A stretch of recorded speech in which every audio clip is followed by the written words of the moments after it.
Ketika CEO meminta pendapatnya di depan semua orang, Music dia hanya ingin mempermalukannya. Tapi apa yang dia jawab membuat semua orang terkejut. Music dan mengubah hidupnya selamanya. Ruang rapat di lantai 22 PT Indo Pratama Solusi di kawasan Sudirman, Jakarta tidak pernah terasa sedingin itu.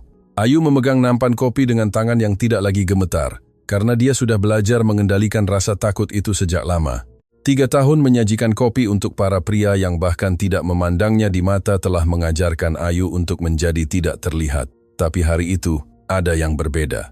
Investor internasional menduduki kursi utama. Pria berjas rapi yang terbang dari berbagai belahan dunia untuk mendengarkan proposal yang, menurut Bapak Dirgantara Dirgawijaya, CEO perusahaan itu, akan mengubah arah PT Indo Pratama Solusi selamanya. Ayu mengetahui setiap detail proyek itu. Dia telah melihatnya tumbuh dari meja kerjanya di lantai dasar, tempat dia memproses dokumen yang tidak ingin ditinjau oleh siapapun. Bapak-bapak, investasi ini tidak hanya aman, kata Bapak Dirga, dengan senyum yang telah dia sempurnakan dalam ribuan rapat. Ini tak terhindarkan. Analisis kami menunjukkan pertumbuhan 40% di tahun pertama. Ayu meletakkan cangkir di depan salah satu investor. Pria itu bahkan tidak menggerakkan kepalanya untuk berterima kasih. Dia sudah terbiasa. Dia mulai mundur menuju pintu ketika suara Bapak Dirga memotong udara seperti pisau. Sebentar, Ayu. Dia berhenti. Jantungnya berdebar kencang yang berusaha disembunyikannya. Dalam 3 tahun, Bapak Dirgawijaya tidak pernah menyebut namanya dalam rapat penting. Ya, Bapak Dirga, mendekatlah, tolong. Mata semua yang hadir tertuju padanya. Ayu merasakan udara di ruangan itu berubah. Ada yang salah, sangat salah. Dia tahu tatapan di mata Bapak Dirga. Itu adalah tatapan yang sama yang dia gunakan sebelum menghancurkan seseorang di depan umum. Dia berjalan menuju meja dengan langkah terukur. Bapak Dirga bersandar di kursinya, melipat tangan, dan tersenyum dengan cara yang membuat orang-orang di sekitarnya merasa kecil. Ayu telah bekerja dengan kami selama beberapa tahun, katanya sambil memandang para investor. Dia sangat mengenal perusahaan ini. Bahkan dia memproses banyak dokumen keuangan kami. Salah satu eksekutif Indo Pratama menahan tawa. Ayu mencengkeram kain roknya. Saya ingin mendengar pendapatnya tentang proyek ini. Lanjut Bapak Dirga dengan nada yang berpura-pura ramah, tetapi memancarkan racun. Bagaimanapun, di sini kami menghargai semua perspektif, bahkan yang paling tidak teknis sekalipun. Keheningan yang menyusul sangatlah brutal. Ayu sangat mengerti apa yang sedang terjadi. Ini bukan kesempatan, ini adalah eksekusi publik. Bapak Dirga ingin mempermalukannya di depan investor internasional untuk memperkuat otoritasnya sendiri, untuk menunjukkan siapa yang berkuasa, untuk mengingatkan semua orang di ruangan itu tentang tempat mereka. Ayu memandang wajah-wajah di sekitar meja. Beberapa menunjukkan rasa ingin tahu yang kejam, yang lain ketidaknyamanan. Salah satu investor memeriksa ponselnya, jelas bosan dengan dinamika tersebut. Dia bisa saja mengatakan bahwa dia tidak tahu apa-apa, meminta maaf, keluar dari sana dengan sedikit harga diri yang tersisa, kembali ke mejanya di lantai dasar, dan berpura-pura bahwa ini tidak pernah terjadi, atau dia bisa melakukan sesuatu yang dia bersumpah tidak akan pernah dia lakukan. Baiklah, desak Bapak Dirga, menikmati setiap detik. Apa pendapat asisten kesayangan kita tentang investasi $50 juta ini? Ayu menarik napas dalam-dalam. Dia teringat ibunya, teringat malam-malam tanpa tidur, belajar sementara semua orang di gedung itu sudah pulang. Dia teringat semua yang telah dia korbankan untuk berada di sana pada saat itu juga. Dia mengangkat kepalanya dan menatap Bapak Dirga langsung di matanya. Saya kira ada masalah fundamental dalam analisis Anda, Bapak Dirga. Senyum Bapak Dirga goyah sesaat. Maaf, proyeksi pertumbuhan Anda sebesar 40%, kata Ayu dengan suara tegas. Itu didasarkan pada data pasar Asia dari kuartal sebelumnya, tetapi tidak mempertimbangkan regulasi baru yang mulai berlaku 3 minggu lalu di wilayah tersebut. Investor yang sedang memegang ponselnya mengangkat pandangan. Ayu melanjutkan, merasakan setiap kata yang keluar dari mulutnya adalah langkah menuju jurang yang tidak ada jalan kembali. Regulasi-regulasi itu sepenuhnya mengubah lanskap impor. Biaya logistik yang Anda proyeksikan akan meningkat antara 22% dan 28%. Selain itu, analisis persaingan Anda tidak mencakup 2 perusahaan rintisan yang sudah memperoleh sertifikasi di pasar tersebut bulan lalu. Ini konyol, sela Bapak Dirga. Tetapi suaranya telah kehilangan sebagian kepercayaannya. Ada lagi, kata Ayu, Dan kali ini tidak ada yang bisa menghentikannya. Rencana ekspansi Anda bergantung pada aliansi dengan korporasi Phoenix. Tetapi menurut laporan keuangan publik yang mereka ajukan 2 minggu lalu, mereka sedang merestrukturisasi divisi internasional mereka. Aliansi yang Anda anggap pasti dalam proyek ini kemungkinan besar tidak akan terwujud. Salah satu investor mencondongkan tubuh ke depan. Bagaimana Anda tahu semua ini? Ayu merasakan semua pandangan tertuju padanya. Tidak ada lagi penghinaan di mata-mata itu. Ada sesuatu yang jauh lebih berbahaya, minat yang tulus. Saya banyak membaca, jawabnya singkat. Bapak Dirga berdiri dengan kasar, membuat kursinya terguling ke belakang. Ini sama sekali tidak pantas. Ayu, Anda bisa keluar sekarang. Tetapi investor yang mengajukan pertanyaan mengangkat tangannya. Tunggu sebentar Bapak Dirga. Dia berbalik ke Ayu. Anda mengatakan bahwa proyek ini, sebagaimana yang diajukan, tidak layak? Ayu menelan ludah. Dia bisa merasakan kemarahan Bapak Dirga membakar dari seberang meja. Dia bisa melihat wajah panik para eksekutif lainnya. Dia tahu persis apa yang akan terjadi jika dia menjawab dengan jujur. Tidak dengan angka-angka saat ini, katanya. Margin keuntungan yang dijanjikan terlalu tinggi, setidaknya 30%. Dan jika biaya meningkat, seperti yang diproyeksikan oleh tren pasar saat ini, proyek ini bisa menghasilkan kerugian alih-alih keuntungan selama 18 bulan pertama. Keheningan yang menyelimuti ruangan begitu pekat, sehingga Ayu bisa mendengar detak jantungnya sendiri di telinganya. Investor lain menutup map di depannya dengan suara kering. Kami perlu memverifikasi informasi ini. Tidak ada yang perlu diverifikasi, kata Bapak Dirga dengan rahang terkatup. Ini adalah pendapat yang tidak berdasar dari seseorang yang tidak memiliki pelatihan maupun otoritas untuk, dari mana Anda mendapatkan informasi Anda, Nona? Sela investor pertama. Ayu, jawabnya. Dan semua informasi yang saya sebutkan adalah publik. Itu ada di laporan perdagangan internasional, di publikasi keuangan khusus, dan di dokumen regulasi resmi yang bisa diakses siapapun. Investor itu menatap Bapak Dirga dengan ekspresi yang telah kehilangan semua keramahan sebelumnya. Mengapa tim Anda tidak mempertimbangkan variabel-variabel ini? Bapak Dirga membuka mulutnya, tetapi tidak ada kata-kata yang keluar dengan koheren. Pada saat itu, Ayu melihat sesuatu yang belum pernah dia lihat sebelumnya, rasa takut yang nyata di mata orang paling berkuasa di PT Indo Pratama Solusi, dan dia tahu dengan kepastian mutlak bahwa hidupnya akan berubah selamanya. Pendingin udara di ruang rapat seolah berhenti berfungsi, atau mungkin hanya ketegangan yang membuat setiap napas terasa lebih berat. Ayu tetap berdiri di depan meja, sadar bahwa dia telah melewati garis tak terlihat yang tidak akan pernah bisa dia lewati lagi. Bapak Dirga Wijaja memandangnya dengan campuran kemarahan dan sesuatu yang belum pernah dia lihat padanya. Ketidakpastian. Nona Ayu, kata investor beraksen Eropa itu sambil menyesuaikan kacamatanya. Bisakah Anda lebih spesifik mengenai regulasi yang Anda sebutkan? SNDAM. Sebelum Ayu bisa menjawab, Bapak Dirga membanting meja dengan telapak tangannya. Ini tidak masuk akal. Kita tidak akan membuang waktu mendengarkan teori tanpa dasar dari seseorang yang bahkan tidak memiliki akses ke regulasi SR 447 dan SR 449. Sela Ayu dengan suara lebih tegas dari yang dia rasakan di dalam. Diimplementasikan oleh Komisi Perdagangan Pasifik, mulai berlaku pada tanggal 1 bulan lalu. Itu secara khusus memengaruhi impor komponen teknologi dari pelabuhan-pelabuhan Asia yang persis seperti yang dibutuhkan proyek Anda. Salah satu eksekutif Indo Pratama, seorang pria bernama Budi, yang selalu memperlakukan Ayu seolah dia adalah bagian dari perabot, buru-buru membuka laptopnya dan mulai mengetik. Dia benar, katanya, setelah beberapa detik dengan suara lemah. Regulasi kok memang ada. Kami tidak mempertimbangkannya dalam analisis. Ekspresi Bapak Dirga berubah dari merah, kemarahan menjadi putih pemahaman. Matanya tertuju pada Ayu dengan intensitas yang akan membuat siapapun mundur, tetapi dia tidak punya apa-apa lagi untuk hilang. Bagaimana mungkin seorang asisten administrasi mengetahui hal ini dan tim analisis saya tidak? Tanya investor kedua, seorang pria bertubuh kekar dengan aksen Amerika Latin. Ayu merasakan semua pandangan tertuju padanya. Sekarang atau tidak sama sekali? Karena saya membaca setiap dokumen yang melewati meja saya, jawabnya. Setiap laporan, setiap analisis, setiap proyeksi keuangan.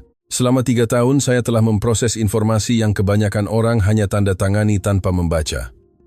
Itu tidak membuat Anda memenuhi syarat untuk berpendapat tentang strategi korporat, sergah Bapak. Dirga mendapatkan kembali sebagian ketenangannya.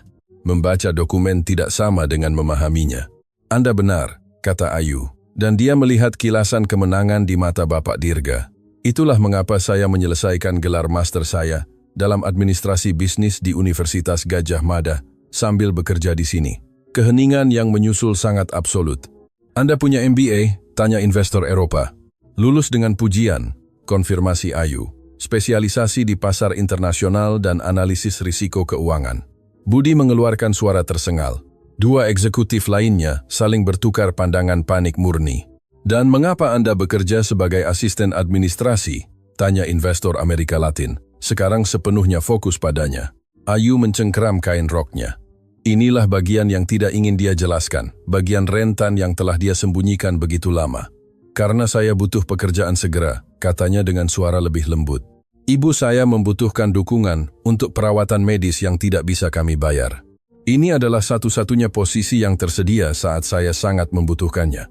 Saya menerima pekerjaan itu dengan harapan bahwa pada akhirnya saya bisa membuktikan nilai saya dan naik jabatan. Tetapi Anda tidak pernah memberinya kesempatan itu. Lengkap investor Eropa itu menatap Bapak Dirga dengan sesuatu yang sangat mirip dengan jijik. Saya tidak pernah memintanya, jawab Ayu. Saya tahu mereka tidak akan memberikannya kepada saya. Bapak Dirga berdiri dengan begitu kuat sehingga kursinya terguling hingga menabrak dinding. Ini buang-buang waktu belaka, bapak-bapak. Saya mengerti situasi ini tidak nyaman, tetapi saya jamin proyek kita didukung oleh analisis yang tidak lengkap, sela investor Amerika Latin. Karena sampai sekarang Nona Ayu telah mengidentifikasi setidaknya 3 variabel kritis yang tim Anda lewatkan. Dengan segala hormat, sela Budi mencoba menyelamatkan situasi. Itu hanya detail yang bisa kita sesuaikan dengan mudah. Bukan detail, kata Ayu, dan suaranya bergema di ruangan dengan otoritas, yang bahkan dia sendiri tidak tahu dia miliki. Itu adalah fondasi. Dan ada lagi, Bapak Dirga memucat. Ayu, saya sarankan Anda, proyeksi pendapatan Anda, lanjutnya, mengabaikannya sepenuhnya, didasarkan pada penangkapan 30% pangsa pasar target di tahun pertama. Tetapi korporasi Phoenix, mitra strategis yang Anda duga, baru saja mengumumkan lini produknya sendiri yang bersaing langsung dengan apa yang Anda rencanakan untuk tawarkan. Investor Eropa mengeluarkan ponselnya dan mulai mencari informasi. Ada juga masalah paten, tambah Ayu. 3 dari teknologi yang Anda rencanakan untuk gunakan memiliki sengketa hukum yang tertunda di 2 yurisdiksi berbeda. Jika salah satu kasus tersebut diselesaikan merugikan kita, seluruh proyek harus dirancang ulang.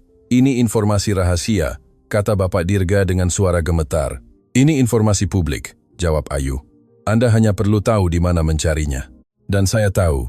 Investor ketiga, yang sampai saat itu tetap diam mengamati semuanya dengan ekspresi tanpa ekspresi, akhirnya berbicara. Nona Ayu, jika Anda harus menilai proyek ini sebagaimana yang disajikan sekarang, nilai berapa yang akan Anda berikan? Ayu menatap Bapak Dirga. Dia melihat di matanya peringatan yang jelas. Dia melihat akhir dari pekerjaannya. Dia melihat 3 tahun ketidakterlihatan akan berakhir dengan cara terburuk, tetapi dia juga melihat sesuatu yang lain. Dia melihat kesempatan untuk sekali seumur hidup, mengatakan kebenaran sepenuhnya tanpa rasa takut. Saya akan memberikannya nilai risiko tinggi dengan kemungkinan kerugian signifikan, jawabnya. Bukan karena idenya buruk, tetapi karena eksekusinya didasarkan pada informasi usang dan asumsi yang tidak terverifikasi. Dengan penyesuaian yang tepat itu bisa layak, tetapi seperti sekarang, itu adalah bencana yang menunggu untuk terjadi. Suara yang keluar dari tenggorokan Bapak Dirga hampir seperti binatang. Cukup, katanya dengan suara yang gemetar karena kemarahan yang tertahan. Ayu, Anda dipecat. Kumpulkan barang-barang Anda dan tinggalkan gedung ini sekarang juga. Tunggu sebentar, sela investor Eropa. Tidak ada yang perlu ditunggu, jawab Bapak Dirga. Rapat ini ditunda sampai kita bisa, Bapak Dirga, sela investor Amerika Latin sambil berdiri. Saya kira kita perlu percakapan pribadi dengan Anda dan tim manajemen Anda. Sekarang. Konfirmasi investor ketiga juga berdiri. Nona Ayu, bisakah Anda menunggu di luar? Tolong. Ayu mengangguk, merasakan kakinya gemetar saat dia berjalan menuju pintu. Dia bisa merasakan tatapan Bapak Dirga yang membunuh tertancap di punggungnya. Dia bisa mendengar gumaman khawatir para eksekutif Indo Pratama. Dia keluar dari ruangan dan pintu tertutup di belakangnya dengan bunyi klik yang pasti. Dia bersandar di dinding koridor, mencoba memproses apa yang baru saja terjadi. Dia telah melakukan persis seperti yang seharusnya tidak pernah dia lakukan. Dia telah menantang Bapak Dirga Wijaja di depan investor internasional. Dia telah mengekspos kegagalan proyek senilai 50 juta dolar. Dan yang paling menakutkan dari semuanya, setiap kata yang dia katakan benar-benar nyata. Ponselnya bergetar di sakunya, sebuah pesan dari ibunya menanyakan bagaimana harinya. Ayu mengeluarkan tawa tanpa humor. Bagaimana harinya? Dia baru saja menghancurkan kariernya dalam waktu kurang dari 20 menit, tetapi untuk pertama kalinya, dalam 3 tahun dia merasa benar-benar hidup. Dari dalam ruangan dia mendengar suara-suara meninggi. Dia tidak bisa membedakan kata-katanya, tetapi nadanya tidak salah lagi. Para investor tidak senang. Dan Bapak Dirga Wijaja, pria yang tidak pernah kehilangan kendali, baru saja kehilangan kendali sepenuhnya. Ayu menutup matanya dan menunggu nasibnya diputuskan. Ayu sudah 47 menit duduk di koridor ketika pintu ruang rapat akhirnya terbuka. Bukan Bapak Dirga yang keluar pertama, melainkan investor Eropa, pria berkacamata yang sekarang dia tahu perlu diidentifikasi dengan jelas. Dia berhenti di depannya, mengulurkan tangannya, dan berkata dengan aksen yang kental, Heinrich Volker, Volker Group, dari Frankfurt. Ayu menjabat tangannya, bingung dengan formalitasnya. Di belakangnya keluar 2 investor lainnya. Pria bertubuh kekar memperkenalkan dirinya sebagai Fernando Ibarra dari kelompok finansial Nusantara di Surabaya. Yang ketiga, yang sebagian besar tetap diam selama rapat, sedikit membungkuk dan berkata, Bapak Lim Kian Hui, dari Chen Capital Partners di Singapura. Nona Ayu, kata Heinrich, bisakah Anda menemani kami ke ruang pribadi? Ada beberapa hal yang perlu kami diskusikan dengan Anda. Ayu melirik melewati bahu Heinrich ke dalam ruang rapat. Bapak Dirga berdiri di dekat jendela, membelakangi semua orang, dengan bahu tegang seperti kabel yang akan putus. Budi dan para eksekutif lainnya tampak telah menua 10 tahun dalam waktu kurang dari 1 jam. Apakah saya masih dipecat? Tanya Ayu, terkejut dengan keberaniannya sendiri. Fernando Ibarra mengeluarkan suara seperti tawa. Itu akan kita lihat.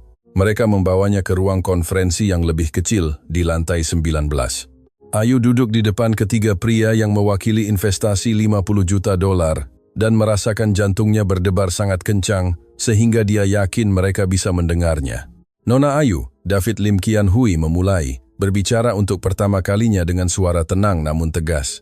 Dalam 45 menit terakhir, tim saya di Singapura telah memverifikasi setiap poin yang Anda sebutkan di ruangan itu. Ayu menelan ludah. Regulasi SR447 dan SR449 itu nyata, lanjut David. Perubahan di korporasi Phoenix itu nyata. Sengketa paten itu nyata. Perusahaan-perusahaan rintisan yang masuk pasar itu nyata.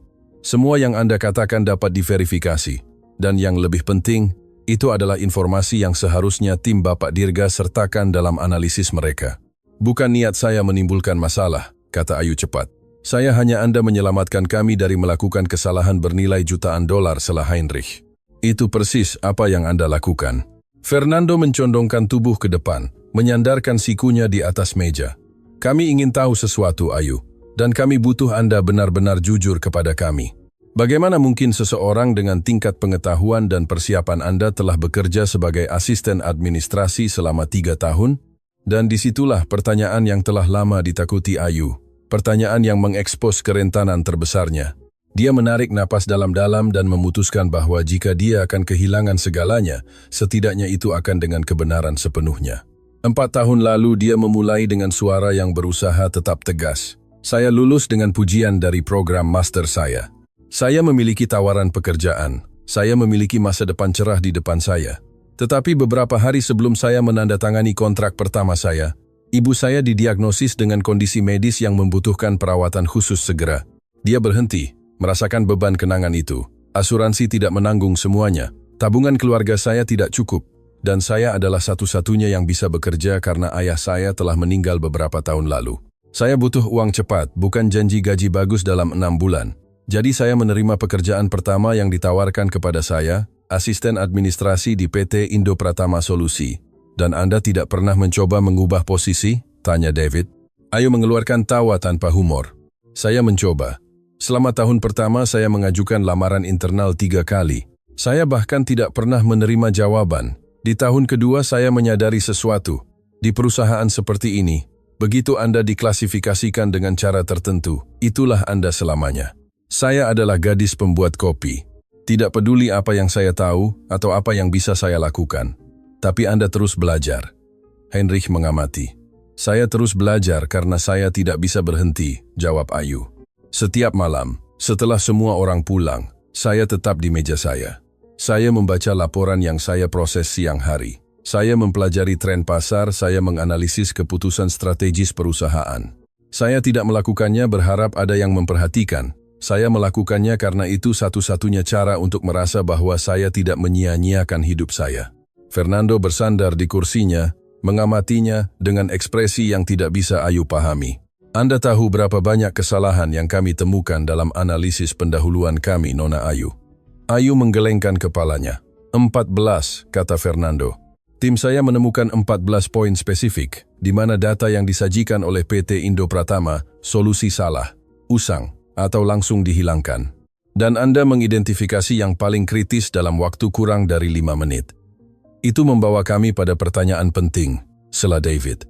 Jika kami meminta Anda untuk meninjau seluruh proyek, jika kami memberi Anda akses ke semua dokumen dan analisis, bisakah Anda memberitahu kami persis apa yang salah dan bagaimana memperbaikinya?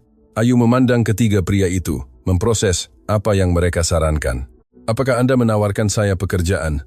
Kami sedang mempertimbangkan untuk menawarkan Anda sesuatu yang lebih dari itu, kata Heinrich.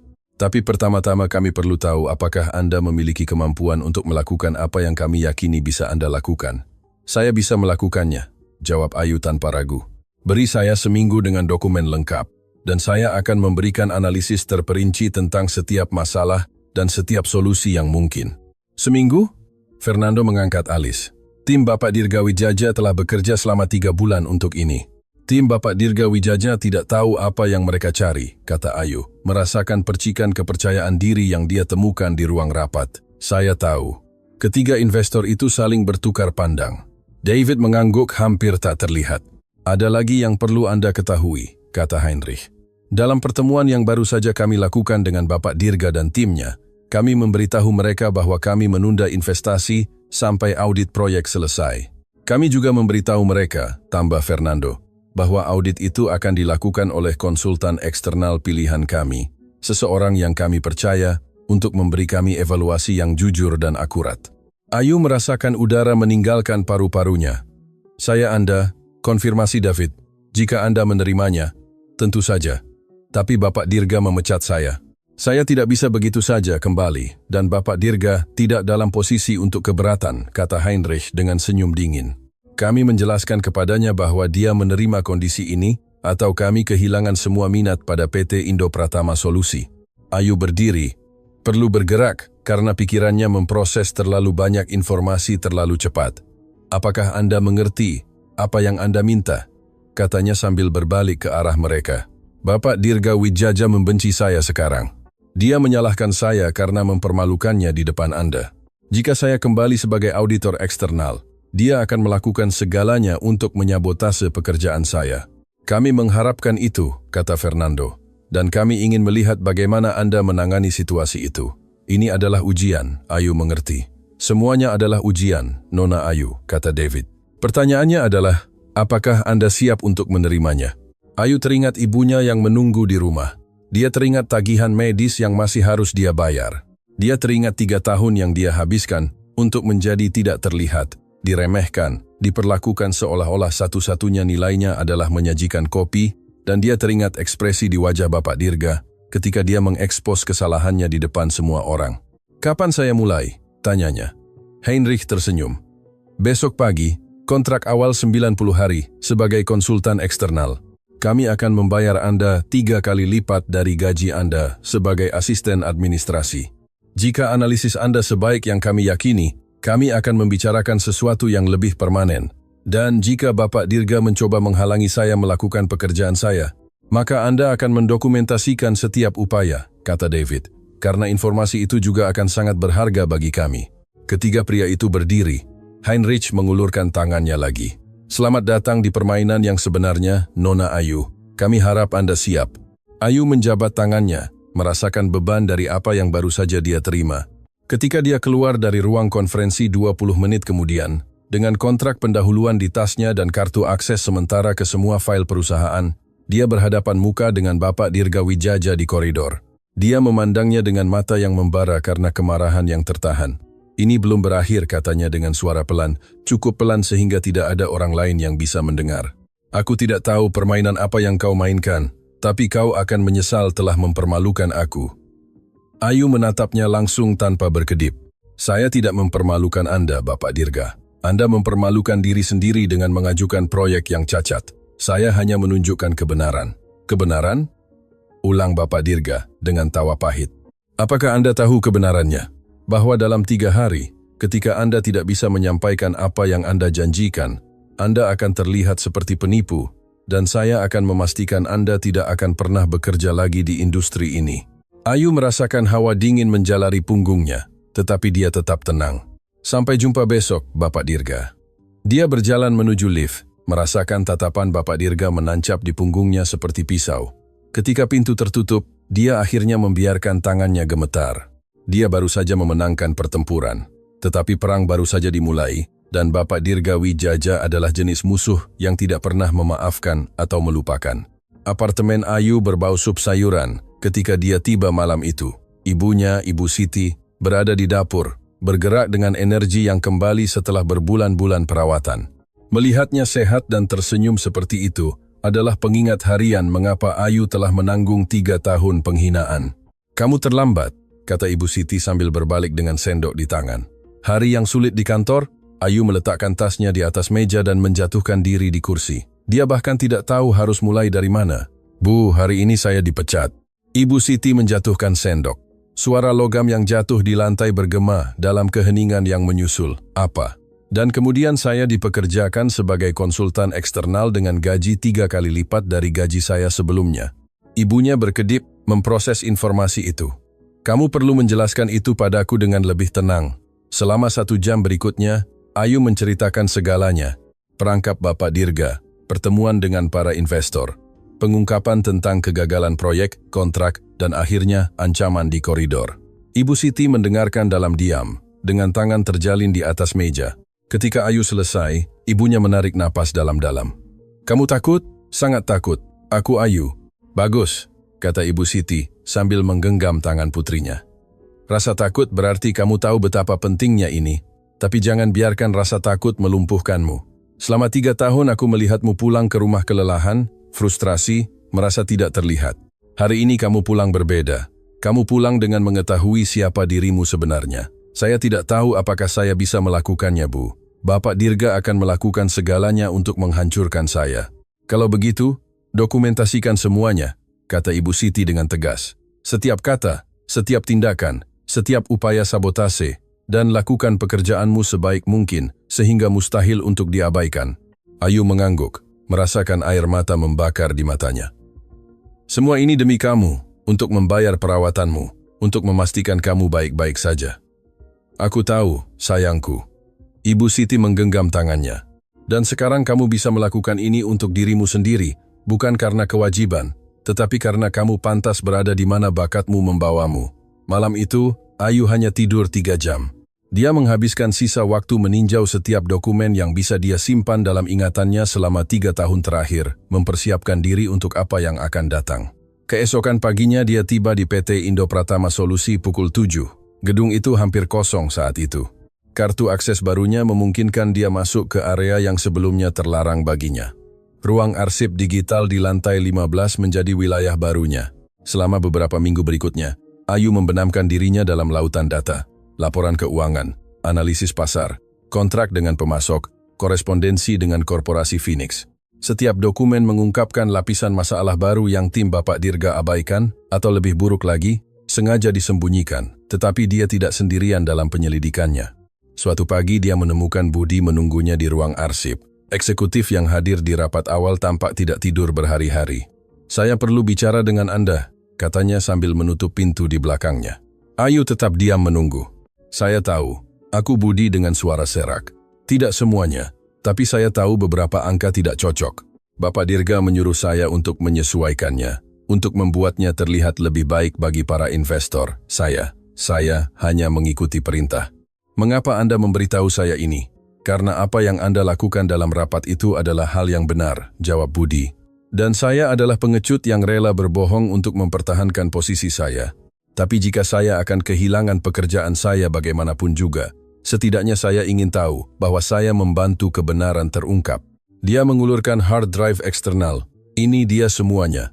Email di mana Bapak Dirga memerintahkan kami untuk mengubah data. Percakapan di mana dia mengakui bahwa dia tahu proyek itu bermasalah, tetapi memutuskan untuk menyembunyikannya. Ini semua yang Anda butuhkan untuk membuktikan bahwa ini adalah kelalaian yang disengaja. Ayu mengambil disk itu dengan tangan gemetar. Mengapa Anda melakukan ini?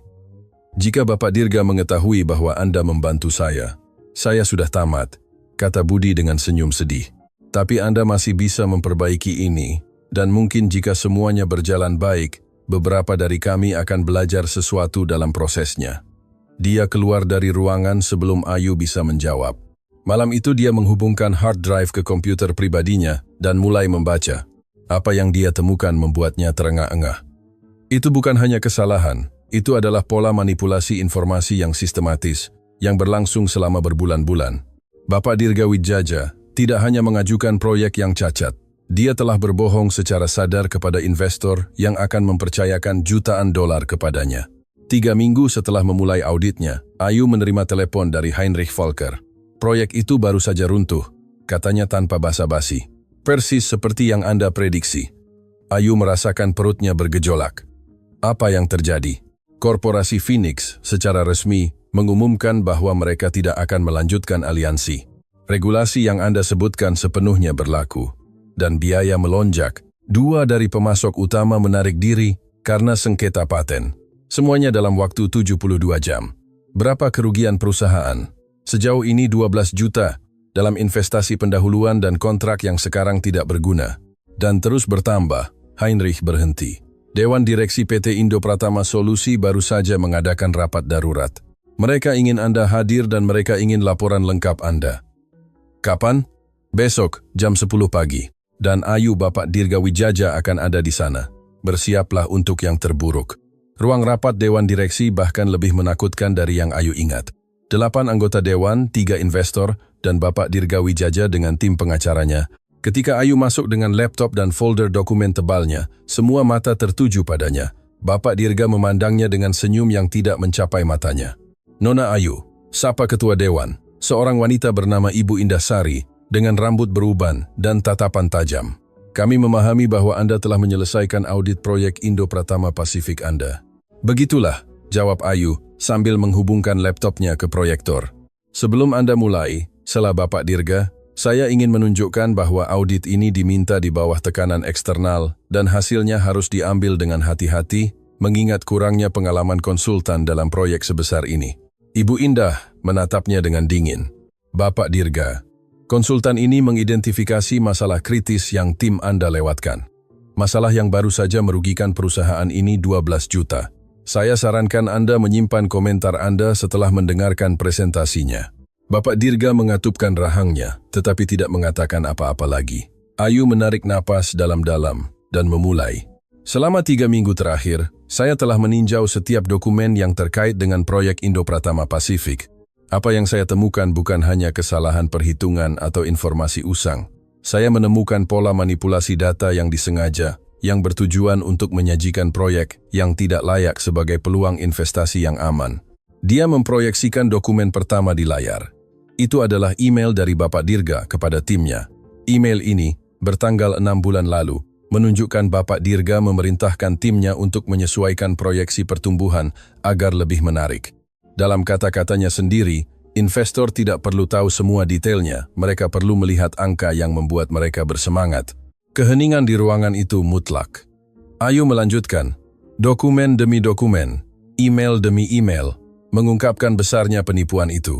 Wajah-wajah di sekitar meja berubah dari terkejut menjadi syok dan, akhirnya, marah. Secara total Ayu menyimpulkan, saya mengidentifikasi 27 contoh di mana informasi sengaja diubah atau dihilangkan. Bapak Dirga tidak hanya mengajukan proyek dengan kegagalan, dia melakukan penipuan. Bapak Dirga berdiri dengan begitu keras, sehingga kursinya jatuh ke belakang. Ini konspirasi. Dia mengarang bukti untuk membalas dendam karena saya memecatnya. Bukti itu telah diverifikasi oleh Departemen Hukum kami pagi ini, kata Ibu Indah dengan suara dingin. Semuanya asli, termasuk metadata dari file asli. Bapak Dirga memucat. Fernando Ibarra berdiri. Atas nama para investor, saya ingin secara resmi menyatakan bahwa kami menarik semua pertimbangan investasi di masa depan di PT Indo Pratama Solusi selama Bapak Dirga tetap berada di posisi kepemimpinan apapun. Itu tidak akan menjadi masalah, kata Ibu Indah. Bapak Dirga, Anda diberhentikan dari fungsi Anda sebagai Direktur Eksekutif, efektif segera. Keamanan akan mengantar Anda untuk mengambil barang-barang pribadi Anda. Wajah Bapak Dirga melewati selusin emosi dalam hitungan detik. Ketidakpercayaan, penolakan, kemarahan, dan akhirnya sesuatu yang Ayu tidak pernah berpikir akan dia lihat. Ketakutan absolut. Tidak bisa melakukan ini, bisiknya. Saya membangun perusahaan ini. Anda hampir menghancurkan perusahaan ini, potong Ibu Indah. Dan jika bukan karena Nona Ayu, Anda pasti berhasil. Dua penjaga keamanan masuk ke ruangan. Bapak Dirga memandang mereka. Lalu dia memandang Ayu dengan kebencian murni di matanya. Ini tidak berakhir di sini, katanya, dengan suara pelan saat dia berjalan melewatinya. Kamu akan menyesali ini. Ketika pintu tertutup di belakangnya, Ayu merasakan kakinya akhirnya menyerah. Dia menjatuhkan diri di kursi terdekat, gemetar. Ibu Indah mendekatinya dan menepuk bahunya. Bernapaslah, Nona Ayu, Anda baru saja menyelamatkan perusahaan ini. Tetapi saat Ayu mencoba memproses apa yang baru saja terjadi, satu pertanyaan bergema di benaknya. Apa yang akan dilakukan Bapak Dirga Wijaja sekarang setelah dia kehilangan segalanya? 48 jam setelah kejatuhan Bapak Dirga Wijaja, Ayu berada di apartemennya ketika teleponnya berdering. Itu adalah nomor yang tidak dia kenal, tetapi kode area internasional menunjukkan bahwa itu berasal dari suatu tempat di Eropa. Dia menjawab dengan hati-hati. Nona Ayu, ini Ibu Indah Sari. Ayu segera duduk tegak di kursinya. Ibu Indah, selamat pagi. Saya perlu Anda datang ke PT Indo Pratama Solusi sore ini. Ada proposal yang ingin dibahas oleh Dewan Direksi dengan Anda secara langsung. Proposal? Saya lebih suka menjelaskannya secara langsung. Bisakah Anda sampai di sini jam 3? Ayu melirik jam. Saat itu pukul 11 pagi. Saya akan ada di sana. Ketika dia menutup telepon, ibunya muncul di pintu dapur dengan secangkir teh. Berita baik atau berita buruk? Saya belum tahu, aku Ayu. Tapi ada sesuatu yang mengatakan kepada saya bahwa hidup saya akan berubah lagi. Ruang rapat kurang ramai dari terakhir kali. Ibu Indah Sari menempati ujung meja hanya ditemani oleh Heinrich Falker, Fernando Ibarra, dan Lim Kian Hui. Ketidakhadiran anggota dewan lainnya memberikan suasana keintiman pada rapat yang membuat Ayu semakin gugup. Terima kasih sudah datang dengan pemberitahuan yang begitu singkat. Ibu Indah memulai. Saya akan langsung ke intinya. PT Indo Pratama Solusi sedang dalam krisis. Kami kehilangan CEO kami. Kami memiliki proyek yang runtuh, kerugian 12 juta, dan kepercayaan investor kami sangat rendah. Dia berhenti, mempelajari reaksi Ayu. Tapi kami juga memiliki sesuatu yang tidak kami miliki sebelumnya. Kejelasan. Berkat pekerjaan Anda, sekarang kami tahu persis apa yang salah dan mengapa. Yang lebih penting, kami tahu bahwa ada seseorang yang mampu melihat masalah yang tidak dilihat orang lain. Ibu Indah, sela Ayu. Jika Anda akan menawarkan saya posisi permanen di perusahaan, saya harus jujur. Setelah apa yang terjadi dengan Bapak Dirga, banyak orang di perusahaan ini yang melihat saya sebagai pengkhianat. Bekerja di sini tidak akan mudah. Saya tidak menawarkan Anda posisi di perusahaan, kata Ibu Indah dengan senyum misterius. Saya menawarkan Anda kesempatan untuk menyelamatkannya. Heinrich mencondongkan tubuh ke depan. Dewan telah memutuskan bahwa PT Indo Pratama Solusi membutuhkan restrukturisasi lengkap proyek Indo Pratama Pasifik. Tetapi kali ini kami ingin melakukannya dengan benar, tanpa jalan pintas, tanpa data manipulasi, tanpa ego, hanya analisis nyata dan solusi yang layak. Dan kami ingin Anda memimpin proses itu, tambah Fernando. Ayu merasakan udara meninggalkan paru-parunya. Tapi saya tidak memiliki pengalaman untuk memimpin proyek sebesar itu. Saya belum pernah Anda memiliki sesuatu yang lebih baik dari pengalaman, sela David Lim Kian Hui. Anda memiliki integritas, dan Anda memiliki kemampuan untuk melihat apa yang tidak dilihat orang lain. Di dunia korporat, kualitas-kualitas itu jauh lebih langka daripada pengalaman. Ibu Indah menggeser dokumen di meja ke arah Ayu. Kami menawarkan Anda posisi Direktur Strategi dan Restrukturisasi dengan tanggung jawab untuk meninjau, memperbaiki, dan meluncurkan kembali proyek Indo Pratama Pasifik, kontrak 6 bulan awalnya. Jika Anda berhasil, posisi itu menjadi permanen dengan tempat di tim kepemimpinan eksekutif. Ayu melihat dokumen itu tanpa menyentuhnya. Dan jika saya gagal, maka kita semua akan gagal bersama, jawab Ibu Indah. Tapi setidaknya kita sudah mencoba melakukan hal yang benar. Heinrich menambahkan, ada lagi yang perlu Anda ketahui. Sebagai bagian dari restrukturisasi, beberapa anggota tim lama Bapak Dirga telah ditugaskan kembali. Beberapa akan dipecat, yang lain harus bekerja di bawah pengawasan Anda, termasuk Budi, kata Fernando. Yang kami pahami sangat penting dalam memberikan bukti terhadap Bapak Dirga. Ayu akhirnya mengambil dokumen itu dan mulai membacanya. Angka-angka itu membuatnya terdiam. Gaji itu 4 kali lipat dari gajinya sebagai asisten administrasi. Manfaatnya luar biasa, dan klausul kinerja memberinya otoritas penuh atas proyek itu. Saya perlu tahu sesuatu, kata Ayu sambil mengangkat pandangannya. Bapak Dirga dipecat 2 hari lalu. Di mana dia sekarang? Ibu Indah dan para investor saling bertukar pandangan. Secara resmi, dia ditawari pilihan untuk mengundurkan diri secara diam-diam sebagai imbalan untuk perjanjian kerahasiaan dan kompensasi yang moderat, jelas Ibu Indah. Dia menolak keduanya. Dia mengancam akan menuntut, akan mengekspos informasi internal, akan menghancurkan reputasi perusahaan, dan reputasi saya, tambah Ayu. Dan reputasi Anda, konfirmasi David. Itulah alasan lain mengapa kami membutuhkan Anda untuk menerima ini. Jika Bapak Dirga melihat bahwa Anda tidak hanya bertahan, tetapi juga berkembang setelah mengeksposnya, dia akan kehilangan kredibilitas apapun yang dia coba bangun. Ayu teringat ibunya, teringat 3 tahun penghinaan, teringat semua kali dia meragukan nilainya sendiri, dan teringat janji yang dia buat untuk dirinya sendiri di koridor setelah pertemuan pertama. Jika dia akan jatuh dengan mengatakan yang sebenarnya. Kapan saya mulai? Hari pertamanya sebagai Direktur Strategi terasa surreal. Kantor yang ditugaskan kepadanya berada di lantai 20, 3 lantai di atas tempat dia biasa menyajikan kopi. Kantor itu memiliki jendela yang menghadap ke seluruh kota, meja mahoni, dan asisten pribadinya sendiri yang menyambutnya dengan senyum profesional. Selamat pagi, Nona Ayu.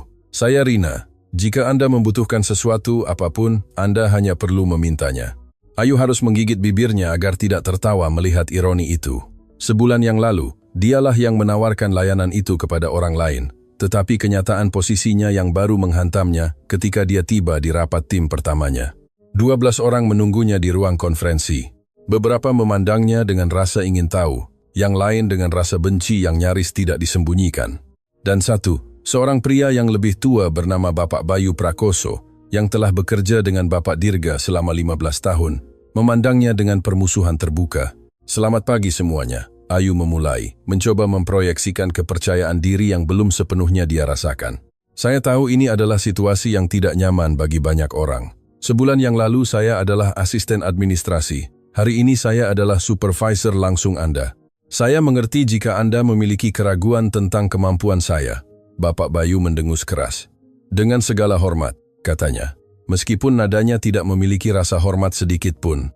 Banyak dari kami telah mendedikasikan bertahun-tahun untuk perusahaan ini, dan sekarang kami seharusnya mengikuti perintah dari seseorang yang satu-satunya pengalamannya adalah menyajikan kopi. Keheningan yang menyusul sangatlah brutal. Ayu merasakan semua pandangan tertuju padanya, menunggu untuk melihat bagaimana dia akan menjawab. Inilah saat yang akan menentukan bagaimana mereka akan memandangnya mulai saat itu. Dia berdiri dan berjalan menuju papan tulis.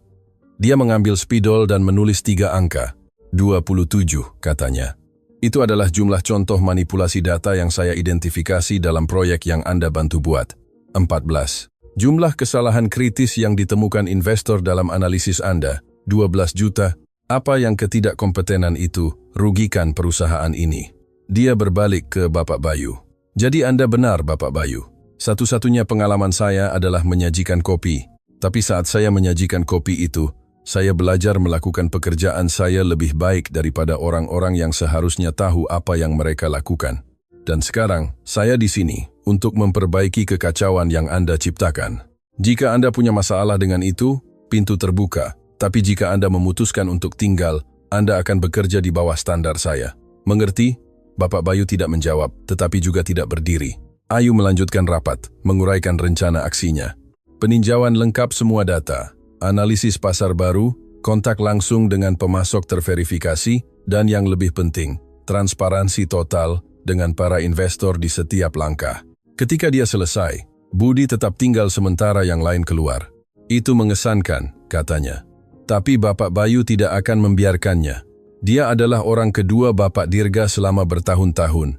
Dia setia padanya. Saya tahu, jawab Ayu. Itulah mengapa saya butuh Anda membantu saya. Tetap waspada. Jika ada yang mencoba menyabotase proyek ini, saya perlu tahu sebelum itu menyebabkan kerusakan nyata. Budi mengangguk. Ada lagi yang perlu Anda ketahui. Bapak Dirga telah menelepon orang-orang di perusahaan, mencoba mengumpulkan sekutu, mengatakan bahwa dia akan mengekspos kebenaran tentang apa yang terjadi, bahwa Anda memanipulasi bukti melawannya. Ayu merasakan hawa dingin menjalari punggungnya. Ada yang percaya padanya? Beberapa ingin percaya padanya.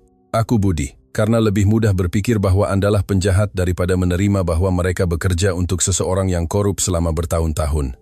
Malam itu, saat Ayu meninjau dokumen di kantor barunya, ponselnya bergetar. Sebuah pesan dari nomor yang tidak dikenal. Nikmati kemenanganmu, selagi masih ada. Semua yang dibangun di atas kebohongan, pada akhirnya akan runtuh. Dan aku akan memastikan untuk ada di sana untuk melihatnya. RM. Ayu menatap layar cukup lama, lalu mengambil tangkapan layar pesan itu, menyimpannya di folder berlabel bukti, dan mematikan ponselnya. Bapak Dirga Wijaja menginginkan perang, tetapi yang tidak dia pahami adalah bahwa Ayu bukan lagi gadis penakut dari lantai dasar. Dia adalah seseorang yang telah belajar bahwa kebenaran, tidak peduli seberapa tidak nyaman, selalu lebih kuat daripada kebohongan. Dan kali ini dia siap bertarung. Ayu sudah 14 jam berturut-turut di kantornya ketika angka-angka di layar mulai menari di depan matanya. Saat itu jam 3 pagi dan gedung PT Indo Pratama Solusi benar-benar kosong. Atau begitulah pikirnya. Proyek yang direvisi hampir selesai. Pemasok baru yang terverifikasi, proyeksi realistis berdasarkan data saat ini. Margin keuntungan yang jujur yang, meskipun lebih sederhana dari yang asli, dapat dicapai. Dalam 2 minggu dia akan mempresentasikan semuanya di depan para investor dan dewan direksi. 2 minggu yang terasa seperti 2 menit. Ponselnya bergetar, sebuah pesan dari ibunya. Tidurlah, sayangku. Besok akan menjadi hari yang panjang lagi. Ayu tersenyum meskipun kelelahan. Ibu Siti memiliki indera keenam untuk mengetahui kapan putrinya mendorong dirinya hingga batas. Dia hendak mematikan komputer ketika dia melihat sesuatu yang aneh. Sebuah file di server bersama proyek telah dimodifikasi hanya 10 menit yang lalu pada pukul 3 pagi oleh seseorang yang kredensialnya tertulis pengguna administratif.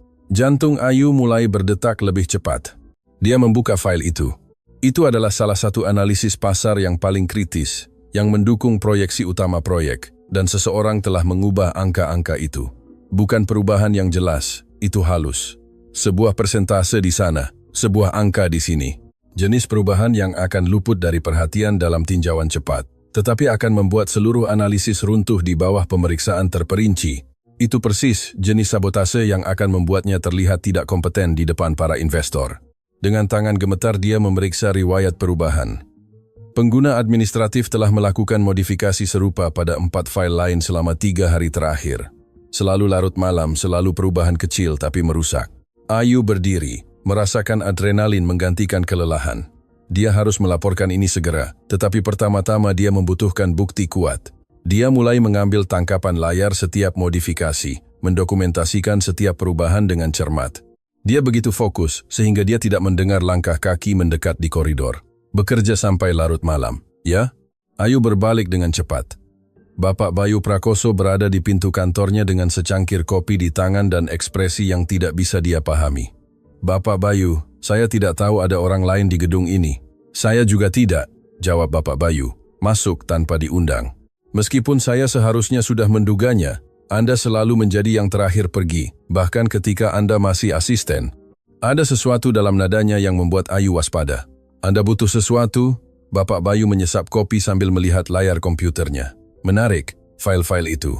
Perut Ayu terasa nyeri. Bagaimana Anda tahu saya sedang meninjau file? Karena saya juga sudah meninjaunya, jawab Bapak Bayu. Dan saya telah melihat ketidakkonsistenan yang sama yang baru saja Anda temukan. Dia duduk di kursi di depan meja Ayu tanpa meminta izin. Biarkan saya tebak. Perubahan halus pada data, modifikasi yang akan terlihat seperti kesalahan Anda jika seseorang menemukannya selama presentasi akhir. Semuanya dilakukan oleh pengguna administratif yang tidak memiliki nama asli. Ayu tetap diam. Siapa yang melakukan ini? Siapa menurutmu? Bapak Bayu meletakkan cangkir di atas meja. Bapak Dirga masih punya koneksi di sini. Orang-orang yang berutang budi padanya. Orang-orang yang tidak pernah menerima pemecatannya dan akan senang melihat Anda gagal.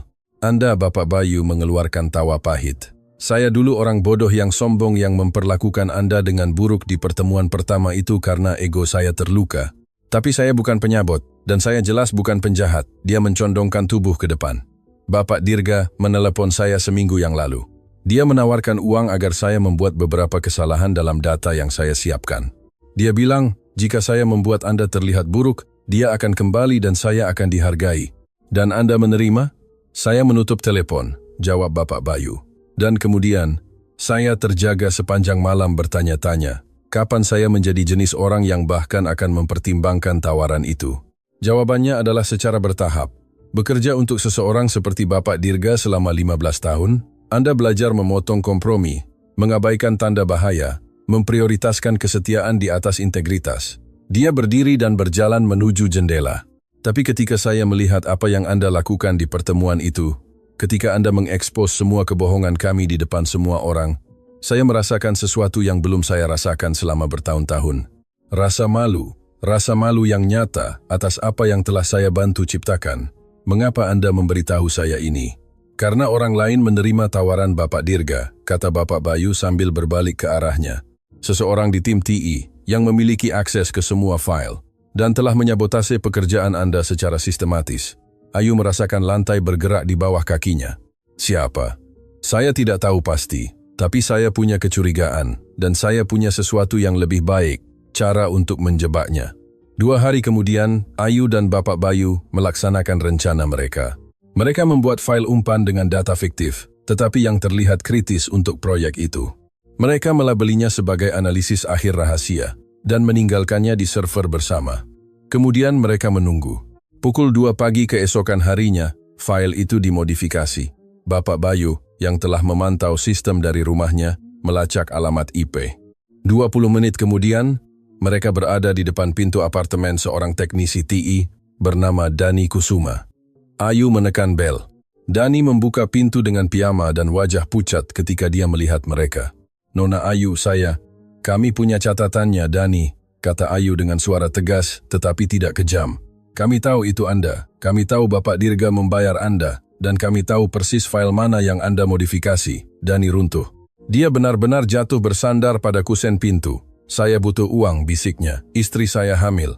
Kami punya utang. Bapak Dirga menawarkan lebih dari yang saya hasilkan dalam 6 bulan, hanya untuk melakukan beberapa perubahan kecil. Dia bilang tidak ada yang akan terluka. Kecuali saya, kata Ayu, dan perusahaan, dan ratusan karyawan yang bergantung pada keberhasilan proyek ini. Dani mengangkat pandangannya, dengan air mata mengalir di wajahnya. Maafkan saya.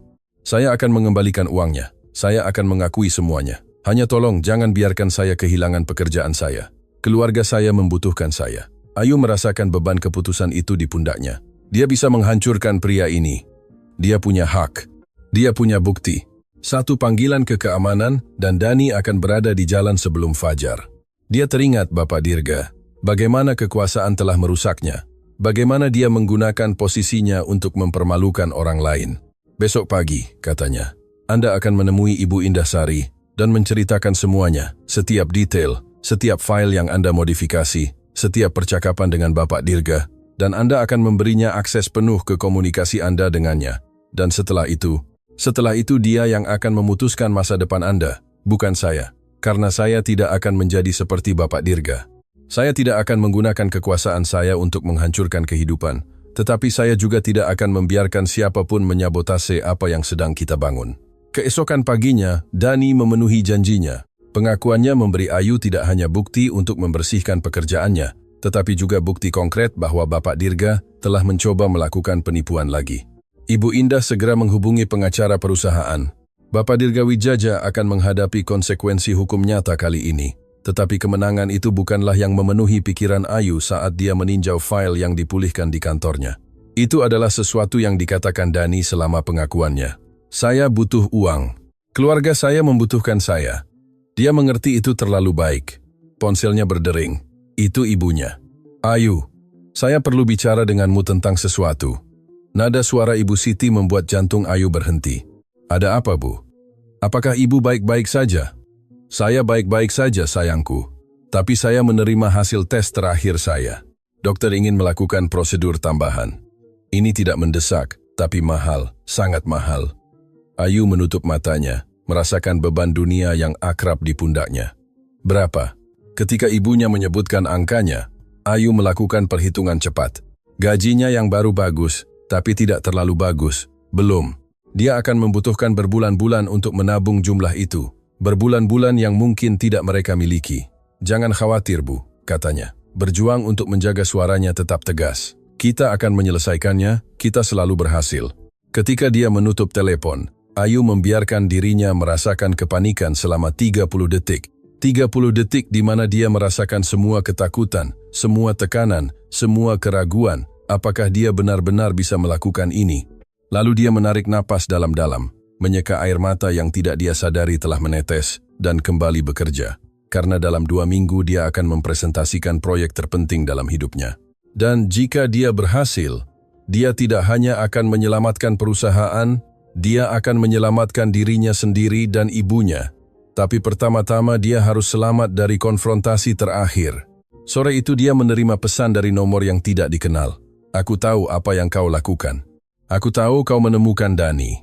Kau lebih pintar dari yang kukira, tapi ini tidak mengubah apa-apa. Kita akan bertemu di presentasi akhir, dan aku janji itu akan tak terlupakan. RM. Ayu menatap pesan itu cukup lama, lalu membalas dengan satu baris. Tentu saja, karena jika Bapak Dirgawijaya menginginkan pertempuran terakhir, dia akan memberikannya. Tapi kali ini, dengan syarat-syaratnya sendiri. Hari presentasi terakhir, fajar menyingsing dengan langit cerah, yang seolah mengejek badai yang dirasakan Ayu di dalam dirinya. Dia berpakaian dengan hati-hati, memilih setelan yang memberinya kepercayaan diri tanpa mencolok. Saat dia melihat dirinya di cermin, dia melihat bukan hanya pantulannya, tetapi juga bayangan siapa dia 4 bulan yang lalu. Wanita tak terlihat yang menyajikan kopi tanpa ada yang memandangnya di mata. Wanita itu tidak ada lagi. Ibunya muncul di pintu kamarnya dengan mata berkaca-kaca. Apakah kamu siap? Kata Ibu Siti. Bukan sebagai pertanyaan, melainkan sebagai kepastian. Saya tidak tahu apakah saya siap, Bu. Ibu Siti mendekat dan menggenggam tangan putrinya. Bertahun-tahun lalu, ketika ayahmu meninggal, dan saya diberitahu bahwa saya membutuhkan perawatan itu, saya pikir semuanya sudah berakhir, bahwa kami tidak akan pernah bisa membayarnya, tetapi kamu tidak pernah menyerah. Kamu menerima pekerjaan yang berada di bawah kapasitasmu. Kamu menanggung penghinaan, kamu bekerja 2 kali lipat dari orang lain, dan kamu tidak pernah satu hari pun mengeluh. Air mata mengalir di pipi Ibu Siti. Hari ini kamu tidak pergi ke ruangan itu untuk membuktikan apapun kepada siapapun kecuali dirimu sendiri. Kamu sudah menang, sayangku, karena kamu mengubah rasa sakit menjadi tujuan, dan itu adalah sesuatu yang tidak bisa diambil siapapun darimu. Ayu memeluk ibunya, merasakan bahwa pelukan itu memberinya kekuatan yang dia butuhkan. Ruang presentasi penuh, dewan direksi lengkap. Heinrich Falker, Fernando Ibarra, dan Lim Kian Hui menduduki barisan depan. Di belakang mereka para eksekutif perusahaan, termasuk Bapak Bayu Prakoso dan Budi, yang memberinya isyarat semangat. Dan di belakang, di barisan terakhir, tepat di mana Ayu tahu dia akan berada, Bapak Dirgawijaya seharusnya tidak berada di sana. Secara teknis, dia telah dilarang masuk gedung, tetapi di sana dia berada dengan senyum yang menjanjikan kekacauan. Ibu Indahsari mencondongkan tubuh ke Ayu dan berbisik, keamanan akan mengeluarkannya jika Anda mau. Ayu menatap Bapak Dirga langsung di matanya. Tidak, biarkan dia tetap di sini. Saya ingin dia melihat ini. Dia berjalan menuju podium, menghubungkan laptopnya, dan menarik napas dalam-dalam.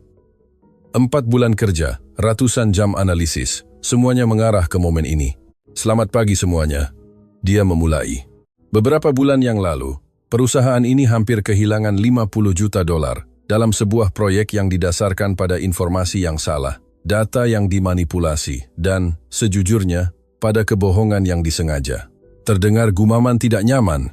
Hari ini saya datang untuk menyajikan kepada Anda bukan proyek yang sempurna, tetapi proyek yang jujur. Proyeksi yang akan Anda lihat bukan yang paling menarik di dunia. Margin keuntungan sederhana. Pertumbuhannya bertahap, tetapi ada sesuatu yang bisa saya jamin. Setiap angka, setiap analisis, setiap proyeksi didukung oleh bukti yang dapat diverifikasi dan data terkini. Dia memulai presentasi. Setiap slide menunjukkan bukan hanya angka, tetapi alasan di baliknya. Dia menunjukkan kesalahan proyek asli dan bagaimana dia memperbaikinya.